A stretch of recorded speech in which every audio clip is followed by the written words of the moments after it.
days away from Election Day, and Hannity starts right here, right now.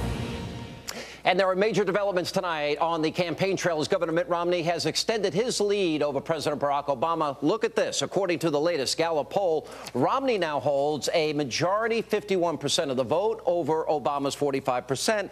Now, that is a 6-point advantage, not even close to being within the margin of error. And this bombshell poll comes one day after more than millions of Americans witnessed the President of the United States mislead you, the voters, about everything from his own record to his opponent's views. Now, thanks to President Obama, the truth went untold for more than 90 long minutes during the second presidential debate. And it is for that very reason that tonight we here on Hannity, we're going to fact check the president's claims, and we're going to set the record straight. And we begin tonight with the most heated exchange of the evening, and that, of course, being the White House's response, or lack thereof, to the Benghazi terrorist attack. Here's how it all went down inside the debate hall last night. On the day following the assassination of a United States ambassador, the first time that's happened since 1979, when we have 4 Americans killed there, when apparently we didn't know what happened, that the president, the day after that happened, flies to Las Vegas for a political fundraiser. The day after the attack, Governor, I stood in the Rose Garden and I told the American people and the world that we were going to find out exactly what happened, that this was an act of terror. I think it's interesting the president just said something which is that on the day after the attack, he went to the Rose Garden and said that this was an act of terror. That's what I said.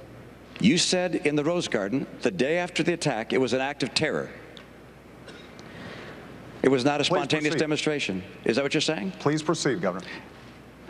I want to make sure we get that for the record, because it took the president 14 days before he called the attack in Benghazi an act of terror. Get the transcript. He did, in fact, sir. So let me call it an act of terror. Can you say that a little louder, Candy? He did call it an act of terror. She's wrong. Not only was the president wrong, but so was the moderator, Candy Crowley. As we reported last night, she's already admitted it. Right after that, I did turn around and say, but you're totally correct, that they spent 2 weeks telling us this was about a tape and that there was this riot outside the Benghazi consulate, which there wasn't. So he was right in the main. I just think he picked the wrong word. All right, let's get to the truth here. Now, obviously, Crowley failed to adequately fact-check the president last night, so tonight we correct the record.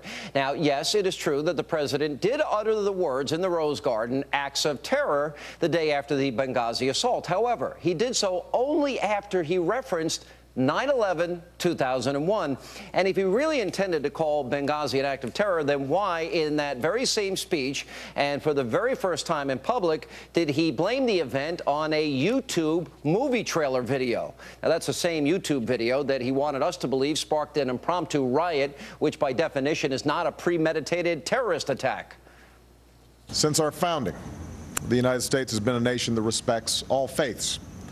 We reject all efforts to denigrate the religious beliefs of others. But there is absolutely no justification to this type of senseless violence.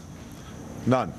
Now, blaming the video and apologizing for hurting the feelings of radical extremists continued, not just for days, but for weeks after this attack. And through it all, the president was asked and asked repeatedly if this was an act of terror, and he flat out refused to say yes. In other words, he lied at that debate last night, and the cover-up continues. And so does the president's deliberate indifference to matters of national security.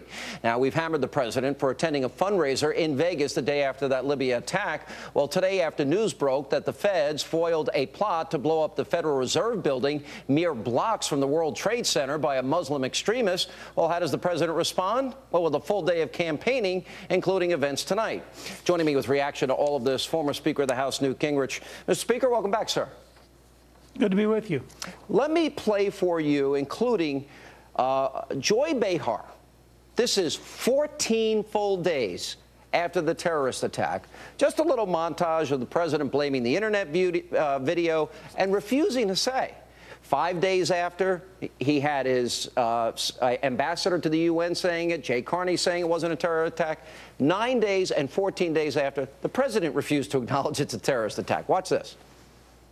We're still doing an investigation, and there are going to be different circumstances in different countries. We don't know yet, and so we're going to continue to investigate this. Heard Hillary Clinton say that it was an act of terrorism. Is it? What do you say? Well, we're still doing an investigation. There's a crude and disgusting video sparked outrage throughout the Muslim world. Now, I have made it clear that the United States government had nothing to do with this video. 14 days after the attack, he still couldn't say it was an act of terror, but we now know they knew within 24 hours. What does this mean for you? Well, I think two different things. One is, in a very serious way, what is there about Barack Obama's psychology that makes it so difficult for him to deal with the reality of Islamic extremism? Why is it always the West's fault? Why is it always somebody in America's fault?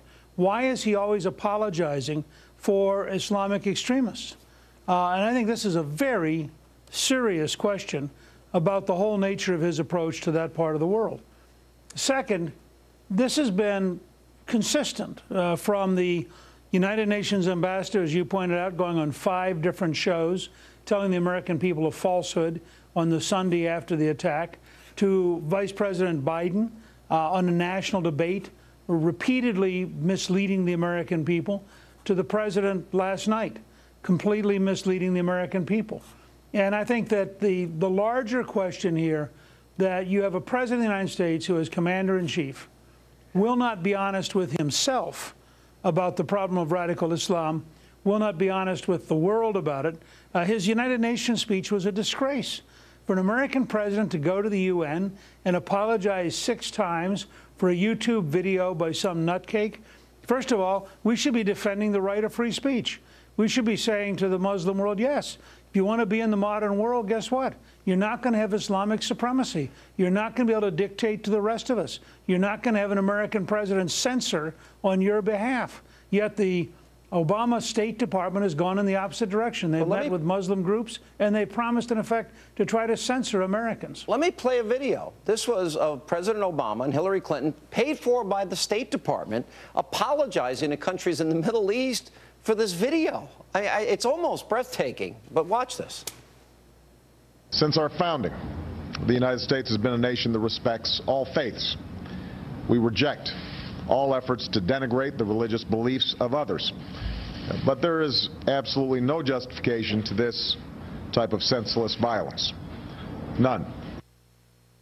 Let me state very clearly, and I hope it is obvious, that the United States government had absolutely nothing to do with this video. We absolutely reject its content and message. America's commitment to religious tolerance goes back to the very beginning of our nation. And Fort Hood was workplace violence, and terror attacks, a man-caused disasters. There's something wrong. Look, go ahead. Well, look, there are 3 or 4 things wrong with this. First of all, I was told that the U.S. government paid $70,000 of our tax-paid money to put this on Pakistani, to make it and put it on Pakistani television. So if you're the average taxpayer and you wonder about the deficit, what a waste of your money and what an outrage to have this kind of thing put on with your money. Second, they don't believe in religious liberty when they're attacking the Catholic Church.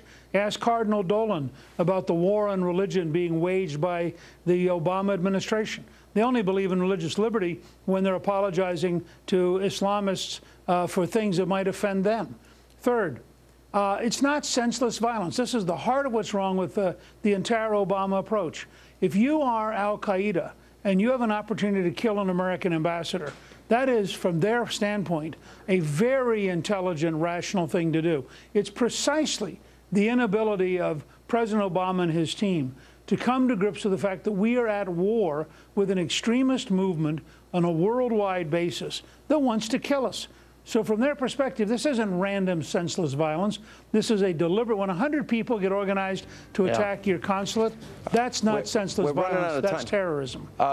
Quickly, what do you make of those numbers, 51-45? I think they're going to get better. I think that we've signed. This is the beginning of the collapse of Obama. I think facts are going to weigh him down, and he's going to lose this election by a surprising margin. All right. Former Speaker of the House, Newt Gingrich, always a pleasure to have you. Thank you, sir, for being with us. Thank you.